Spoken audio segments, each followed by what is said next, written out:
je voudrais véritablement d'emblée commencer par remercier son Excellence Macky Sall, le président de la République.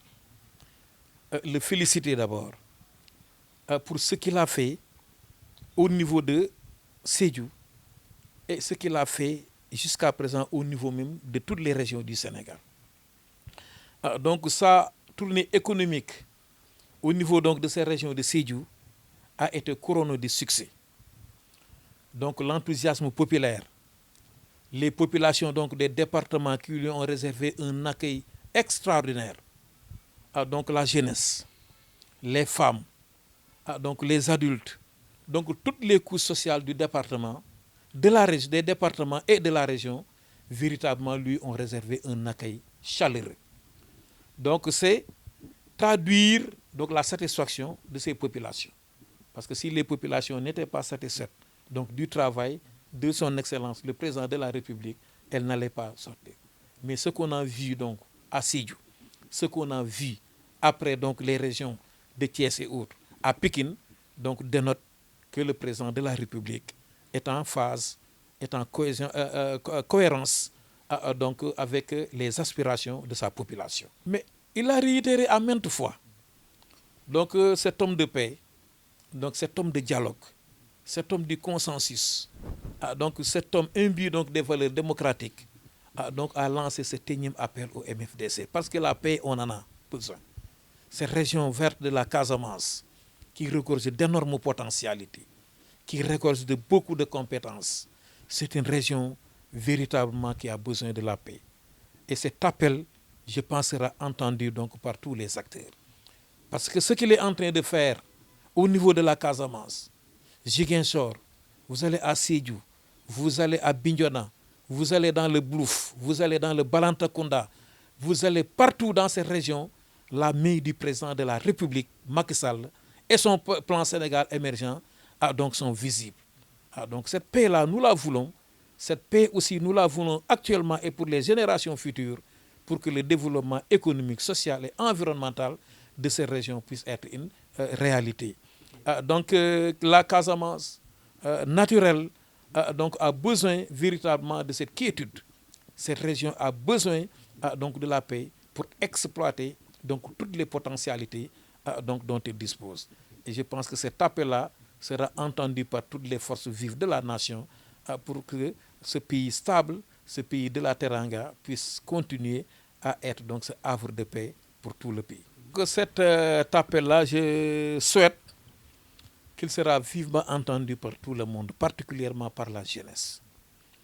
Ce que le président de la République a dit ne doit pas tomber dans l'oreille d'un sourd. Toutes les infrastructures qui sont construites ou bien qui sont mises en œuvre dans le pays, comme il l'a dit, c'est pour les générations actuelles et les générations futures. Cette terre-là dont tout le monde se réjouit, le futur BRT, donc les ponts, les autoponts, etc. Peut-être les hôpitaux, les lycées, les universités. Donc c'est pour 100 ans, c'est pour 150 ans. Donc c'est pour les générations, nos enfants, nos petits-enfants.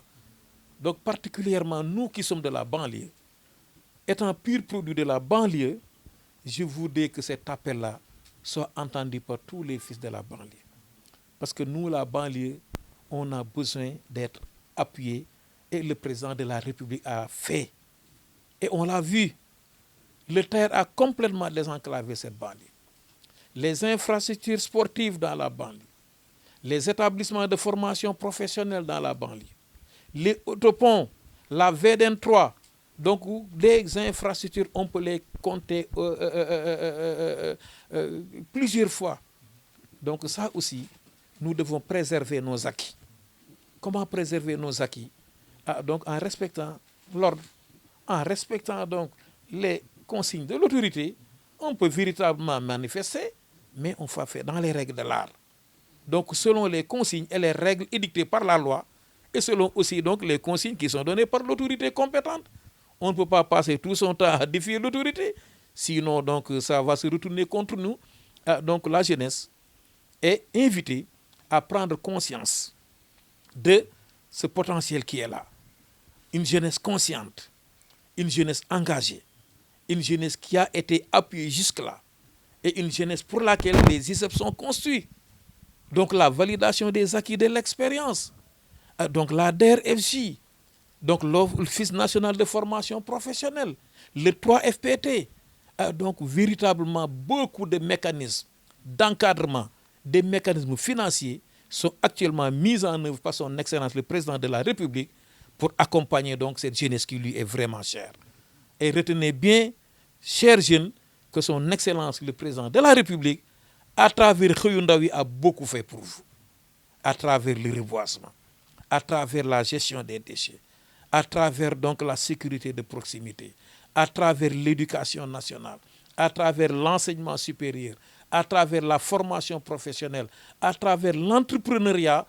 Donc c'est un président donc, qui souhaite beaucoup de bien, qui souhaite une promotion, qui souhaite un encadrement et un accompagnement à sa jeunesse et particulièrement à ses femmes et ses filles. Donc je suis responsable au niveau du département de Keur Massar et je lance un appel à tous les responsables du département de Keur Massar, de Benno Bokk Yakaar et de l'APR en particulier.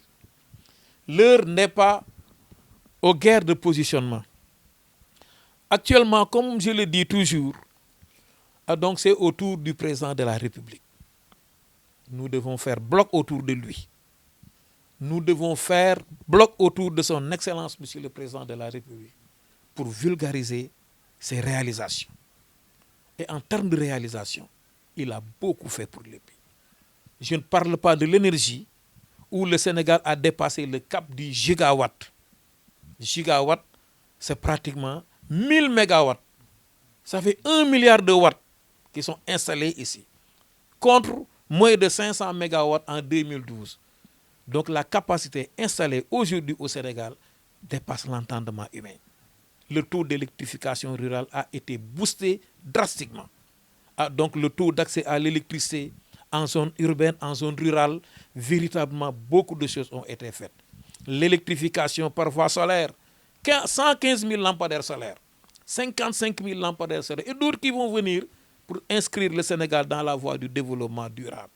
Donc les programmes d'équité sociale et territoriale, la CMI, couverture maladie universelle, un programme innovant, Promoville, le programme national d'urgence d'électrification rurale, le programme de modernisation des cités religieuses, le programme donc d'équité sociale et territoriale, la carte d'égalité des chances. Véritablement sur le plan social, le président de la République a beaucoup fait. Les infrastructures, n'en parlons pas. Les universités, vous voyez qu'actuellement, la carte universitaire du Sénégal est en train d'être élargie. Donc, compte tenu de tout ça, mais compte tenu du travail de ce président-là, mais nous devons taire nos querelles et faire bloc autour de lui. On a connu donc des débats au niveau donc des élections locales et des élections législatives. Mais nous devons en tirer des leçons parce que la division ne nous mènera absolument à rien. Donc, en définitive, ce qu'il y a lieu de faire en dernière analyse, c'est de travailler main dans la main.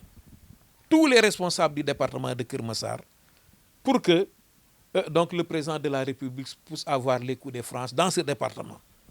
Parce que aussi, quand même, il compte beaucoup sur le département qu'il a créé. C'est lui-même qui a enfanté donc, ce département-là. C'est son bébé, son 46e. Donc on doit tout faire maintenant pour lui retourner donc cet honneur-là. Le projet est là, le projet de gestion des eaux pluviales. Donc est en train de véritablement régler la question donc des inondations. Les infrastructures au niveau du département de Keur Massar. Mais Keur Massar est en train donc de renaître de ses cendres. Keur Massar est en train de connaître de la modernité. Il y avait la brigade territoriale actuellement qui est là-bas.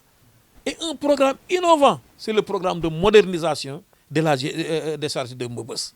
Une décharge qui nous a coûté véritablement beaucoup de déconvenus sur le plan environnemental, sur le plan social, sur tous les plans.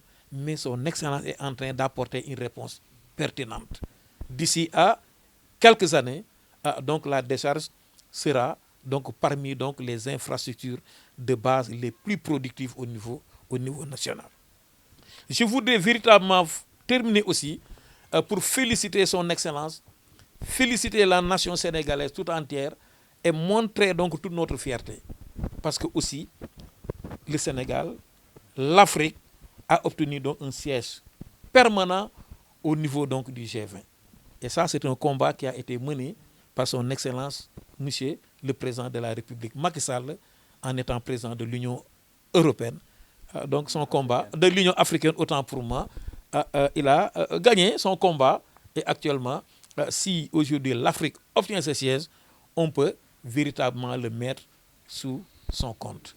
Donc toutes nos félicitations et vivement que cette paix puisse régner dans ce pays et vivement aussi que le plan Sénégal émergent soit mis en œuvre pour le bénéfice de toute la nation, de tous les fils, de toutes les filles du Sénégal. Donc, véritablement, Keur Massar doit être un et indivisible. Un appel est lancé à tout le monde et je profiterai de l'occasion pour dire au coordonnateur Moustapha Mbengue, honorable député, de continuer donc à rassembler pratiquement les responsables du département de Keur Massar parce qu'il a été député, il a été maire, il est actuellement au conseil des collectivités territoriales, les ministres Amadou Hott et les ministres Assom Diatta, donc tous les responsables du département de Keur Massar, qu'ils soient conseillers économiques, social, environnemental, directeurs généraux, directeurs, anciens ministres, pour que l'on puisse travailler la main dans la main pour au moins donc offrir donc un plateau d'or et de diamant donc à son Excellence, Monsieur le Président de la République, pour la prochaine élection présidentielle. Et à la jeunesse aussi, je demande de se mobiliser. Donc de se mobiliser parce que qui dit politique, qui dit mobilisation, jeunes et femmes. Donc les femmes et les jeunes, et je voudrais féliciter la COJER pour le travail extraordinaire qui est en train d'être mené et qui accompagne donc son Excellence le Président de la République dans toutes ses tournées, et aussi les cadres de la convergence des cadres républicains sous la houlette donc de monsieur le ministre honorable Abdoulaye Diouf Sarr, et aussi les cadres du département de Pikine qui sont aussi sous la coordination de monsieur le ministre maire de Mbao, Abdou Karim Sall. Donc merci à tous et à toutes et faisons bloc.